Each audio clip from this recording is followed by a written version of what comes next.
আস্তে আস্তে নবী গেল কুলসুমার দরজায়। কুলসুমার দরজায় যখন গেলেন মস্ত পায়, আন্দরে তাকিয়া নজর করলো কুলসুমায়। 70 জুব্বায় একটা গায়ে দিয়া বাবায়, আইলো বুঝি আমার বাবাই আমার দরজায়।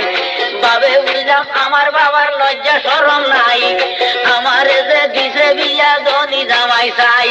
সিরা জামা গায়ে দিয়া আইলো দরজায়, লোকজনে দেখিলে আমার ইজ্জত বাঁচত নাই।